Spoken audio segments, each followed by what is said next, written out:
Okay, it's time for a new video for an actual old item. And as you can see, it's a book and it's the novelization of Superman 4. I've had this since 1987. So I'm trying to count, that's over 30 years now. And as you can see in the right um, corner of it, it says Superman's 15th birthday. So because obviously Superman has his birthday on a leap year. But yeah, I got this as a young child in '97. Now, I read the novelization of Superman 4 before I watched the actual movie. I ended up watching the movie several years later. This was obviously back before obviously streaming, and the movie itself wasn't available on VHS unless you taped it when it was on TV here in the UK.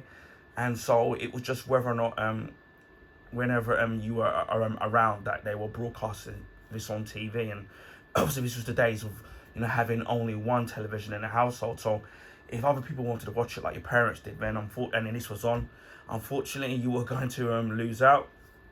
I told a story about this when I did. Those of you who see my video of my Superman collector's edition tin, which had all the movies from the Christopher Reeve movies all the way to the Brandon Routh on DVD. Don't worry, I am going to be doing the Blu-ray version of that particular collection. But I did mention with Superman 4 that there was a much longer cut of Superman 4, and then they actually cut down the actual runtime of the movie, so a lot of it was actually cut down.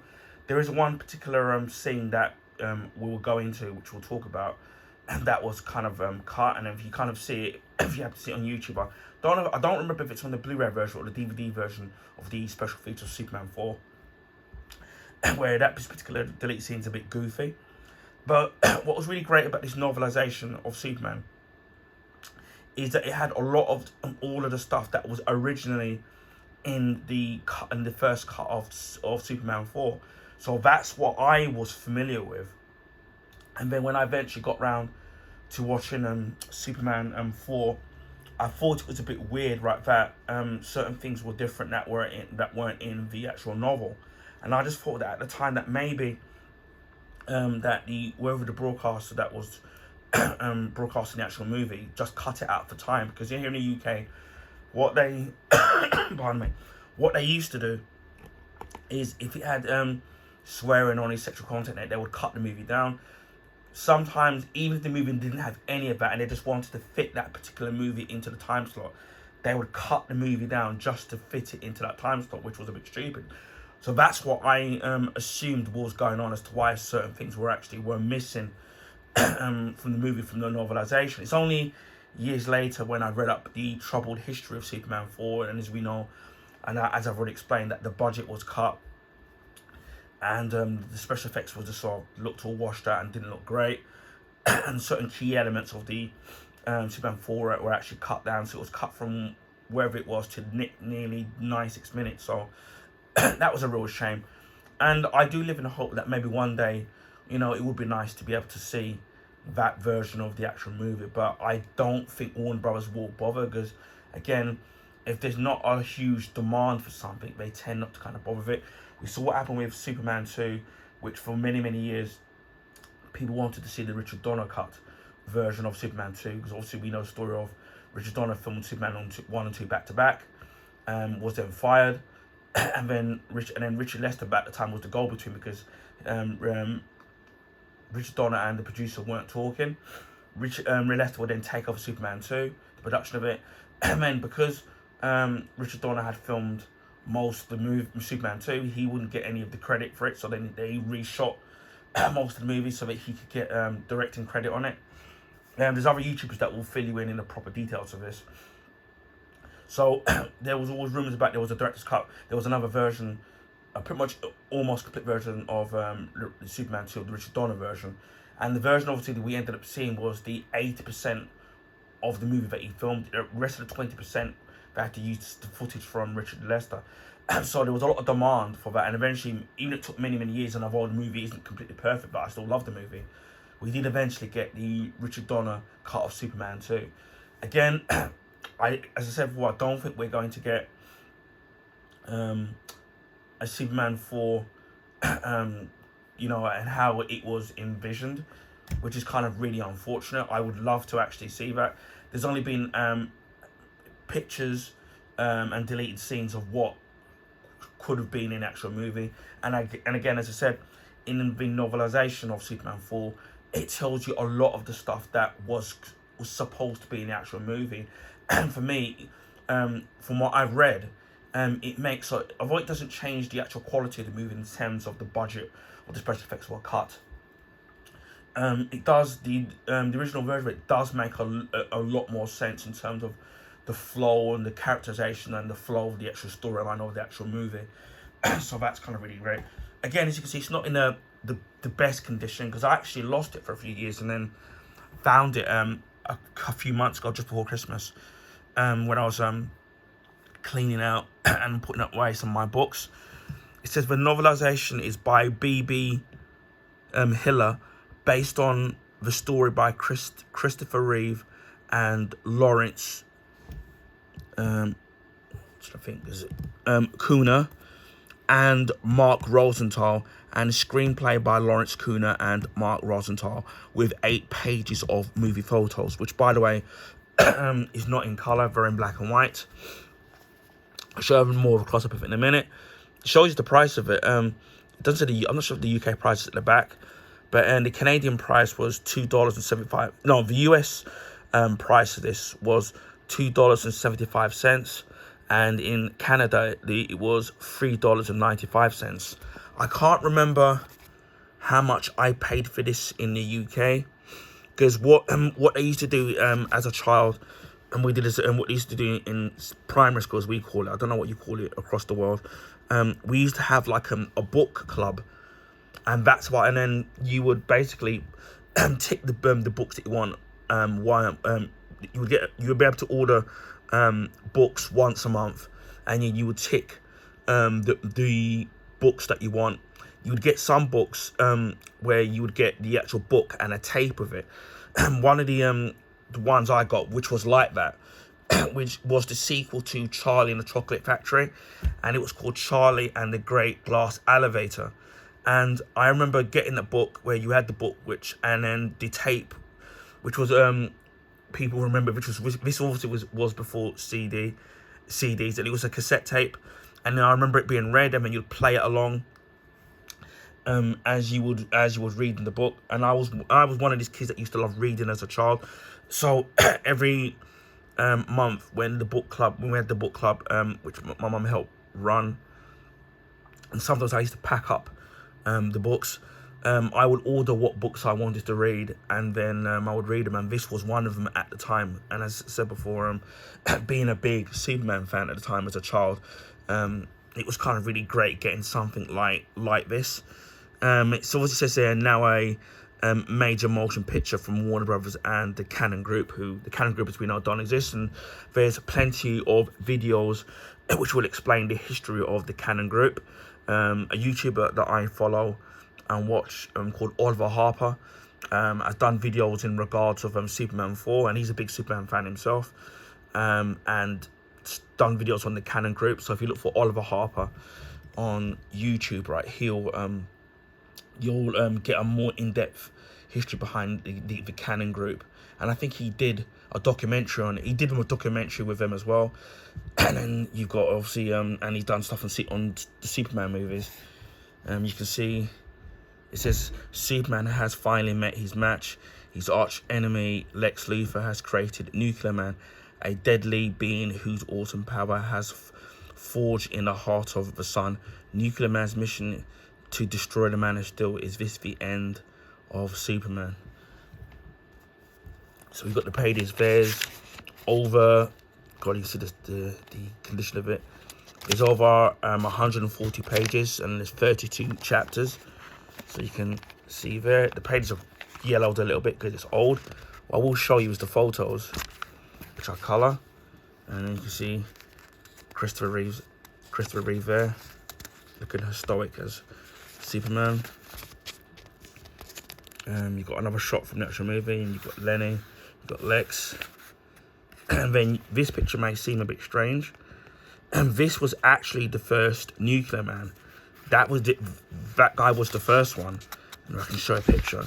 And this was meant to be the second Nuclear Man, played by the actor Mark Pillow. And in the original storyline, which you did see in the movie, Lex steals a strand of Superman's hair, clones him, and then makes the first Nuclear Man. And he's more of a bizarro Nuclear Man. Superman goes to fight him, and then Superman ends up beaten. Long story short, Superman beats him. He gets electrocuted and destroyed, and then Lex Luthor then picks up the rest of the remaining DNA from the remains of the first Nuclear Man, and then uses that to create the second Nuclear Man, which we don't see in the actual theatrical cut of the actual movie, but actually was filmed. So I thought that was a bit weird when the book explains about the first fight scene with the first Nuclear Man, and then Lex collects the nuclear material to create the second Nuclear Man, and I thought that was weird that we never saw that in the live action theatrical cut. So this is the first Nuclear Man, and then we have Superman and Lois Lane. I am going to call him the second Nuclear Man, played by Mark Pillow. And we got Nuclear Man there with I think her name is Lacey. She becomes a love interest for Clark Kent. And then we've got a picture of Christopher Reeve there. We're holding a little girl there who actually is his real life daughter, which is really cool. And then we've got the second Nuclear Man spinning the SWAT van around, which is weird. We got Superman there, looking historic there, looking great. And then we have the battle between Superman and the second Nuclear Man on the moon. And then we've got Lenny, who's Lex Luthor's nephew, trying to escape Superman, and they've obviously managed to pick up the car to take them to jail, or he gets sent to a boarding school. We've got a nice shot of Christopher Reeve there as Superman. And then we have Superman once again standing there with the flag of the United States. So yeah, that was really great being able to read that and still have it as part of my collection. I've been trying to take the best care I can of it possible because it's a little bit delicate, so it's going to be put back once I do this video. But yeah, I don't know how much it's good and whether it's still available or how much it's worth now. I might have a look just to be curious, but it's not going to be worth, my one won't be worth much because the actual condition of it. But it's just really great that that you get to read the novelization, and then you get to see the original intentions or the original vision of what the movie should have been. There are a lot of novelization of books where, for example, they're based on the first draft of the actual novel or the final version of it, but then they just sometimes don't film bits of it. So this isn't common practice, because I remember reading the novelization of Back to the Future, and there were some things in it that were in the novelization but that weren't in the actual movie, but then they were in the deleted scenes. Similar thing with Back to the Future 2, when I read the novelization of Back to the Future 2, and there were some things that weren't in it. Like there's meant to be this scene where Marty ends up at the alternate 1985, and he sees the Biff Palace, and then just before Biff's gang knocks him out to take him to the 32nd floor to see his mum, there's supposed to be a scene where Marty meets his brother Dave, and he's supposed to be like completely drunk and drinking, and that's in a novelization. But there are the deleted scenes to that particular scene on the Blu-ray, so you can see it, because obviously it was based on novelization. Similar thing with Back to the Future 3 as well. Some things that are cut out involving Marshall Strickland that were in a novelization but that were cut in the actual movie. So it's a common thing. Anyway, that's my this is my look at the Superman 4 novelization of the actual movie. If you are able to find it or find it somewhere wherever you can find it at a good price. I definitely would say it's definitely well worth a look at if you can find it for a really cheap price. I don't know how much it's going to be, because or you can find information on the original version of Superman 4, the original cut, how it should have been. So yeah, that's the novelization of Superman 4. Anyway, I hope people found this video informative. Please feel free to share with your friends and family. If you give this video a thumbs up, I would highly appreciate that. That allows people to find my YouTube channel and content on the YouTube recommendation page. This is because of the YouTube algorithms, which favour the bigger YouTubers, so their channel gets advertised more. So a thumbs up and stuff would allow people to find my YouTube channel and content. Speaking of YouTube subscription, if you already haven't subscribed to my channel, feel free to subscribe if you want to see stuff like this, comic book related stuff, graphic novels, TV, movie reviews, video gameplay, gameplay, should I say, my Blu-ray Steelbook collection, unboxings of gadgets, food reviews, unboxings of Blu-ray and DVDs and Steelbooks and video games. There's tons of stuff and posters that I pulled from new movies. So there's something for everybody here. Just before Christmas, we hit the 500 YouTube sub mark, and then a few weeks ago we hit 600.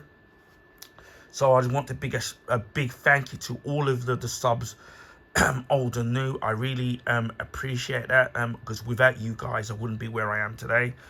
Because again, at the end of the day, it's about the people subscribing, the viewership that that have got me to where I am, and I'm really appreciative of that from the bottom of my heart. We're already halfway to 700 YouTube subs, so hopefully we'll get there to 700 soon. And the next milestone will be 1,000 YouTube subs. So we'll try and think of something special to do once we get there, but that's still going to be a long way off. I also live stream on Twitch as well. I don't do regular days, because sometimes it's depending on what's going on in my real life and my health. So it's not a consistent certain days. But I am trying to stream a lot more. So if you follow me on Twitch at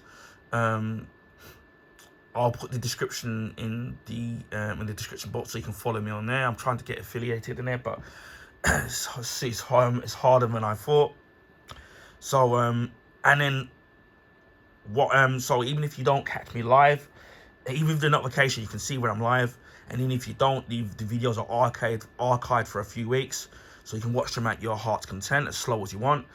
If the videos don't contain copyright claim music in it, I then tend to I export them to YouTube, like what I've been playing, Forza Motorsport, that doesn't have any copyright claim music. So I streamed that last night, and I've just exported that to YouTube, so you can watch it on there if you